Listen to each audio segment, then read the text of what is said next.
Ang topic natin ngayon mga kanegosyo tungkol sa commodities na negosyo. Ano ang commodities at paano to kumikita? Ang example ko sa inyo mga kanegosyo, repolyo. Yes mga kanegosyo, repolyo na mabibili sa palengke. Ito kung nagsisimula ka pala magnegosyo, tapusin mo tong video ko, sigurado marami kang matututunan. Excuse. Ako nga pala si Jepoy, isang negosyante. Isa rin akong DJ. Kung kailangan nyo pala ng DJ sa club, sa bar, sa event, message lang kayo dito sa page ko or comment lang kayo. Bilang negosyante, meron na akong 10 taon na karanasan na pagkalugi sa pagninegosyo. Tunay na negosyo lang tulad ng sari-sari store, barbecuean, bilyaran, rental. Paano kumikita ang commodities na negosyo? Explain ko lang mga kanegosyo. Meron akong board, kita ba? Meron akong board dito mga kanegosyo. Tungkol to sa 4 asset class. Business, real estate, paper asset, commodities. Ang topic ko sa inyo mga kanegosyo tungkol sa commodities. Paano kumikita ang commodities mga kanegosyo?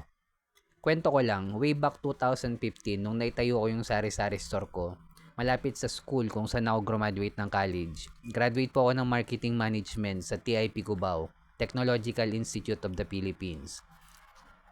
Taga Cavite ako mga kanegosyo. Nag-boarding house lang ako malapit sa school ko sa Cubao, Quezon City mga kanegosyo. Napagdesisyon ako na sa Manila ako mag-aral ng college at napadpad ako sa TIP. Nung nagsisimula ako magnegosyo, hindi ko pa alam yung mga focus in one, hindi ko pa alam yung scale up sa level 2 business model yung negosyo natin, hindi ko pa alam yung mga community ng mayaman. Ang alam ko lang noon magbenta, mamili ng paninda sa sari-sari store. Bakit sari-sari store pala? Una, madali magbukas ng sari-sari store. Hindi ako marunong magluto. Kaya napagdesisyon ako sari-sari store na lang. Hindi ko pa rin alam yung mga commodities na yan tsaka yung 4 asset class mga kanegosyo. Nung nagsisimula ako magnegosyo. Ang commodities na negosyo, ito yung mga pangunahing pangangailangan ng tao mga kanegosyo. Tulad ng bigas, harina, tubig, yung mga nagtitinda ng mineral water sa atin. Commodities na negosyo yan.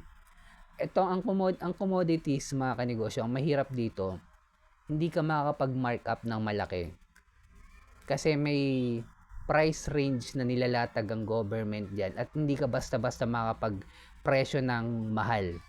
Kunyari, repolyo. Sasabihin ko, yung isang repolyo mga kanegosyo, sabihin ko 50 pesos ko ibebenta or 100. Sa kabilang tindahan ng nagtitinda din ng repolyo, ang benta niya lang 20. Pero gusto ko ibenta 100. Tingin mo ba yung customer bibili sa akin? At pangalawa, pwede pa akong ireklamo sa DTI, overpricing. At pwede pang ipasara yung tindahan mo mga kanegosyo. Ganun ng commodities na negosyo. Hindi ikaw ang magdideklara kung magkano mo ibebenta yung produktong nabili mo. Basta may puhunan ka, may milyon, o kung hindi man milyon, kahit 1,000 kang puhunan, pwede kang pumasok sa commodities na negosyo.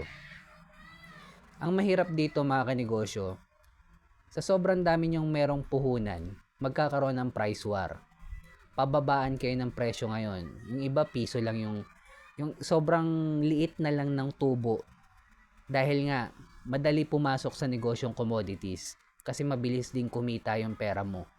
Ang mahirap sa itong mga dry goods, dry goods, mabilis siya mabulok, so kailangan siya mabenta agad. Kailangan mabili agad siya, magkaroon agad ng transaction. At yun nga, hindi ka makapag-markup ng malaki. So malaki din yung chance na malugi ka. Pero pag nabenta naman ng mabilis din yung kikita yung pera mo. Ang ina-advise ko mga kanegosyo, ikaw dapat mag-create ng sarili mong produkto. Ikaw yung gumawa. Kahit kopyahin mo lang. Halimbawa, itong salamin. Gumawa ka ng sarili mong salamin. Tatakan mo lang ng Boss Jepoy. Sariling produkto mo na yon. Ibenta mo sa community yung pinaglilingkuran mo. Doon pwede ka makapag-markup ng malaki. O kaya, ikaw yung nag-compose ng kanta. Ikaw yung gumawa ng recipe ng ulam. Doon ka makakapag-mark, basta malupit yung ginawa mong recipe. Doon ka makakapag-markup ng malaki mga kanegosyo. Kung ikaw yung may-ari, ikaw yung nag-create. At hindi commodities na negosyo. Doon ka makakapag-markup ng malaki. Kaya kung nagsisimula ka pa lang magnegosyo, ikaw yung mag-create ng sarili mong produkto. Tatakan mo ng sarili mong brand yan. At ikaw yung mag-markup at ibenta mo sa community mong pinaglilingkuran. At gumawa na rin tayo ng original content dahil kasama na sa laban ng to mga kanegosyo. Bilang negosyante, kailangan na natin gumawa ng original content. Hanapin yung community ng mayaman at i-scale up to sa level 2 business model. Kaya kung umabot ka sa dulo na video na to, comment ka naman, sabihin mo Repolyo, heart mo na rin to, subscribe ka na rin sa akin. Bilang negosyante, kung dumadanas tayo ng pagsubok or struggle, huwag natin kalimutan mag-pray kahit anong religion natin. Ingat tayong lahat. Peace.